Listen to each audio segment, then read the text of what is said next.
वजीर आजम कल से अवामी राब्ता मुहिम का मंडी बहाउद्दीन से आगाज करेंगे। तारीखी जलसा होगा। आर या पार वाले जगह जगह ख्वार होते फिर रहे हैं। शरीफ बरादरान इक़्तिदार से बाहर हो तो घुटनों को हाथ लगाते हैं। वजीर मुमलिकत फारूक हबीब ने जेल लुटेरों की आखिरी आमाजगाह करार दे दी। पिछले दिनों जो कुछ हुआ, मुशर्रफ दौर की याद ताज़ा हो गई। तनकीद बर्दाश्त करें या सियासत छोड़ दें। लीगी रहनुमा मरियम नवाज की हुकूमत पर कड़ी तनकीद। हुकूमत के खिलाफ तहरीक अदम एतमाद का रिस्क लेने की ख्वाहिश। हुकूमती इत्तेहादियों को अवाम की आवाज पर लब्बैक कहने का मशवरा।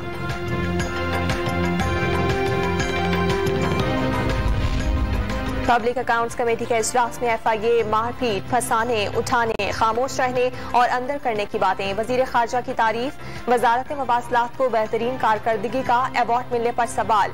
PAC ने मिनिस्ट्री ऑफ फॉरेन अफेयर्स के तमाम ऑडिट एतराजात निपटा दिए। पंजाब में बल्दियाती बिल पर हुकूमत, इत्तेहादियों और अपोजिशन में कोई ब्रेक थ्रू ना हो सका। हुकूमत का म्यूनिसिपल कमेटियां बहाल करने से साफ इनकार। कायमा कमेटी बराए बल्दियात का इजलास बुध तक मुलतवी।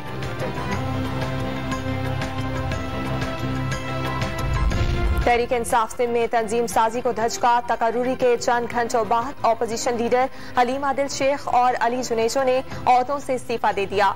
मसरूफियात के बाइस जिम्मेदारियों की अदायगी का वक्त नहीं मिलेगा। रहनुमाओं का इस्तीफे में मौकिफ। मरकजी सेक्रेटरी जनरल असद उमर और सूबाई सदर अली जैदी ने आज सुबह ही सूबाई और डिविजनल अहदेदारों का ऐलान किया था।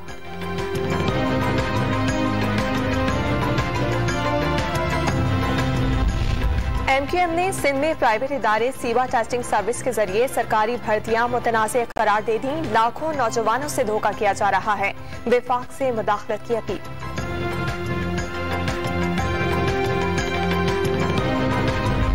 विफाकी वजीर मजहबी उमूर पीर नूरुल हक कादरी ने 8 मार्च को औरत मार्च के बजाय यौम हिजाब मनाने की तजवीज दे दी। भारत में मुसलमान तालिबात पर पाबंदियों का मामला अक़वाम मुत्तहिदा में उठाया जाए।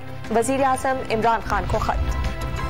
पंजाब में कोरोना की तशखीस के लिए PCR टेस्ट के निर्ख मजीद कम। हेल्थ केयर कमीशन ने ज्यादा से ज्यादा 4500 रुपए लेने की हिदायत कर दी।